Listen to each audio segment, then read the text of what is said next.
Now, I would like to call upon stage Gurukant Wandile to express his thought on this episode. Okay, so firstly pay attention. तुम मुझे खून दो, मैं तुम्हें आजादी दूंगा. तुम मुझे खून दो, मैं तुम्हें आजादी दूंगा, असे म्हणणारे नेताजी सुभाषचंद्र बोस. 21 वर्षात अमर शहीद होऊन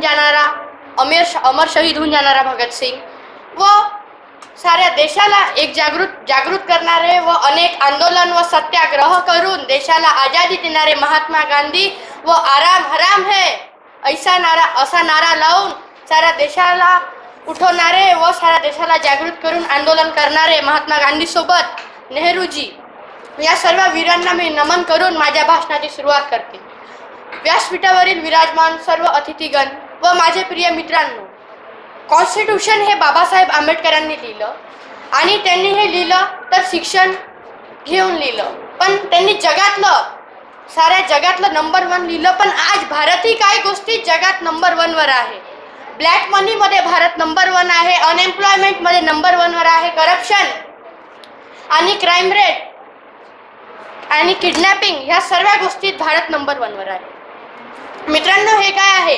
आज भारतात 20,000 टन हे जेवण रोज वाया चालले, पण आज भारतात 8,000 लोक रोज जेवण मिळाल्यामुळे मरून राहिले. आज भारतात 30,000 गावात एकही शाळा नाही आहे आणि 60,000 गावात एकही हॉस्पिटल नाही आहे. भारताची हालत अशी आहे की भारत आज जगातील 7वी सर्वात मोठी अर्थव्यवस्था आहे आणि जर्मनी आणि other countries if we compare to other countries, जर्मनीची 8.5 करोड पॉप्युलेशन आहे, जनसंख्या आहे आणि ते जगातली 4थी सर्वात मोठी अर्थव्यवस्था आहे. आणि भारतची 160 करोड जनसंख्या आहे, तरीही भारत जगातली 5वी 6वी हे एवढी अर्थव्यवस्था सुद्धा बनू शकत नाही. आज भारतात 70 वर्षाच्या तरक्कीनंतरही भारत एवढा योग्य नाही की भारताच्या युवा पिढीला एक चांगला कठीणाईपासून युवा भी जुळत आहे. आज भारत जगातली युथेस्ट कंट्री आहे, तरीही भारत जगात नंबर 1 वर सुपर पॉवर बनण्याचे कुठे नाव नाही दिसत आहे. मित्रांनो, आजादीच्या पहिलेचे हाल असे होते की एक 70 वर्षाचा एक माणूस म्हातारा 100-200 किलोमीटर चालून जाय, दांडी यात्रा काढे, पण आज 40 सालचा माणूस काही किलोमीटर गाडीच्या बिना जाऊ शकत नाही. 21 वर्षात अमर शहीद झालेला भगतसिंगला आज 60 वर्षाचा माणूस सुद्धा आठवण करते. पण मित्रांनो, हे सगळे संविधान बाबासाहेब आंबेडकरांनी संविधान लिहिले 2 वर्ष 11 महिने 18 दिवसाच्या कठीण श्रमाने. पण मित्रांनो, तुम्ही हे पाहाल तर हे सगळे झाले का? हे सगळे काय झाले? हे सगळे झाले तर महात्मा फुलेने एक वाक्य म्हणला, नीती बिना गती गेली, गती बिना मती गेली, नीती बिना मती गेली, मती बिना गती गेली. हे सगळं झाले क्योंकि शिक्षणाची गती गेली. मतलब भारत में एजुकेशन आज भारत में 73% लोग एजुकेटेड है. उस समय भारत में 27% लोग एजुकेटेड थे. उस समय भारत में 27% लोग एजुकेटेड थे, आज 73 है. मतलब आज समझ सकते, आज इतने ज़्यादा एजुकेटेड हो के भी भारत भारत में इतने ज़्यादा गरीब लोग हैं कि वो सारे अमेरिका के जनसंख्या जितने होते. 27% लोग आज भारत के एजुकेटेड नहीं है, उनके पास शिक्षा नहीं है, वो गरीब है, बेरोजगार है. ये सब हुआ क्योंकि एजुकेशन, दोस्तों, एजुकेशन ये सबसे बड़ा वेपन है. जिन लोगों ने भारत को आज़ादी देने में अपना योगदान दिया, महात्मा गांधी, सुभाष चंद्र बोस, ये 2 बड़े लीडर हैं और बहुत सारे लीडर हैं, पर ये 2 बड़े लीडर लंदन से सीख के आए थे. और एजुकेशन, अंग्रेज थे, वो शिक्षण को बहुत महत्व देते थे. वहाँ शिक्षण भी चलती थी, वो बंदूक भी चलाते थे और अपना जो प्रयास है वो एजुकेशन से भी करते थे, शिक्षण से भी करते थे. आपको कोहिनूर पता है? कोहिनूर 7 अजर अमर है. और कोहिनूर उस समय 17वीं शताब्दी में पंजाब के एक राजा के पास हुआ करता था. वो टर्किश रूलर के साथ लड़ने में बिजी था, तो वो कोहिनूर उनके पास था. अंग्रेजों के पास 20,000 सिप सेना थी और पंजाब के राजा के पास 50,000 थी. बट अंग्रेजों ने इतना दबाव बनाया उस पर कि वो पंजाब के वो जो राजा थे वो मान गए कि हम आपको कोहिनूर देंगे, और अंग्रेजों ने वो लाइफ टाइम ट्रीटी साइन करा के ली कि जब तक ब्रिटिश एम्पायर रहेगा ये कोहिनूर ब्रिटिश एम्पायर के अधीन है। भारत आज़ाद भी हो जाए तभी भी कोहिनूर भारत को नहीं मिलेगा। और यही हुआ, आज जब भारत कोहिनूर पे दावा करता है ब्रिटेन उसको संधि के वो ट्रीटी के बारे में याद दिलाता है। और आज भारत में हाल ऐसे है कि भारत में आज कंडीशन बहुत खराब है। भारत सुपर पावर बन सकता है, पर भारत ने अगर अपने गरीब लोगों पे, अपने अर्थव्यवस्था पे ध्यान दिया। आपको पता है दुनिया का सबसे ताकतवर और बुद्धिमान व्यक्ति कौन है? ताकतवर व्यक्ति जिसने लाखों लोगों को सिर्फ 2 ही हमलों में मार गिराया।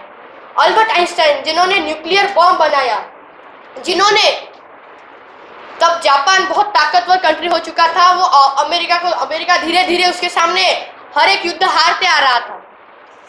तो अल्बर्ट आइंस्टाइन ही ऐसा जो व्यक्ति था जिसने ना बंदूक चलाई ना तलवार उठाई, पर एक बॉम्ब बना के नागासाकी और हिरोशिमा में, नागासाकी में 1,30,000 और हिरोशिमा में 1 लाख, इतने ज़्यादा लोग मार गया है। जो हथियार उठाता है वो 2, 1.5, 3 हज़ार, ज़्यादा से ज़्यादा जिंदगी में 1000 से ज़्यादा लोगों को नहीं मार पाता। पर ये दिमाग, बाबा साहेब आम्बेडकर ने बोला है, tool is not tool, education is the tool and our brain is the tool. दुनिया में सबसे ताकतवर शस्त्र नहीं, अपने दिमाग से जो मारा हुआ अस्त्र है वो दुनिया में सबसे पावरफुल अस्त्र है दोस्तों। और हमारे भारत में है जो ये पहला रीजन हो गया कि भारत शिक्षित नहीं था। दूसरा था यूनिटी। भारत में कोई भी राजा किसी दूसरे पे भरोसा नहीं करता था। मोहम्मद गौरी भारत आया, जयचंद ने गद्दारी कर ली, इसलिए पृथ्वीराज चौहान हारते।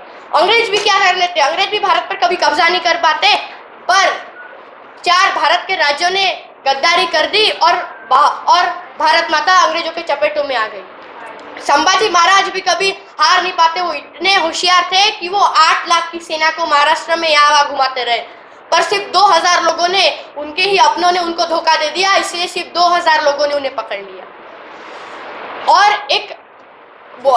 एक स्लोगन है कि जब जब घर टूटेगा तब तब पड़ोसी आकर लूटेगा। जब जब भारत बटा है तब तब भारत का ही नुकसान हुआ है। अमेरिका, आपको पता है अमेरिका को यूनाइटेड स्टेट क्यों कहा जाता है? अमेरिका सिर्फ 200 साल पहले स्थापित हुआ था, पर आज वो दुनिया पे राज कर रहा है। दुनिया की सुपर पावर है, चाहे वो हथियारों में हो या बंदूक हथियारों में हो या शिक्षण में हो या एजुकेशन में हो, किसमें भी वो सुपर पावर है। क्योंकि यूनाइटेड स्टेट बोला जाता है, क्योंकि वहाँ जो पब्लिक है ना वो यूनाइटेड है, वो एक दूसरे पे भरोसा कर सकते हैं। इसलिए आज अमेरिका को ऐसा देश नहीं है जो अमेरिका को युद्ध में हरा सके। आज भारत इंजीनियर के स्टूडेंट प्रोड्यूसिंग पे नंबर 1 पर है, पर टॉप 15 के इंजीनियर्स पे, प्रॉपर स्किल्ड इंजीनियर्स पे भारत का कभी नाम नहीं आता। उन कंपनियों में भारत का एक भी कंपनी का नाम नहीं आता।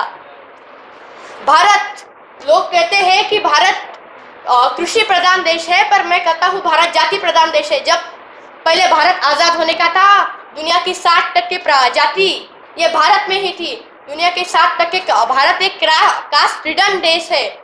और अभी भी लोग जो अपने कास्ट के ही अंदर शादी करना, अपने कास्ट के अंदर ये करना, अपने ही कास्ट के अंदर वो करना, मीन्स आज भी भारत में महिलाओं को उतनी आज़ादी नहीं है। आज भी महिला, संविधान उनको ये अधिकार, मीन्स देवधर्म या कॉन्स्टिट्यूशन ने उनको अधिकार देता है कि तुम IAS बन सकते हो, IPS बन सकते हो। पर क्या मंदिर में आपको एक भी पुजारी महिला दिखती है क्या? क्योंकि इसके पीछे धर्म है, और धर्म के पीछे जो लोग हैं जिन्होंने हमको गुलाम बना के रखा है, वो भी पिछले 70 सालों से।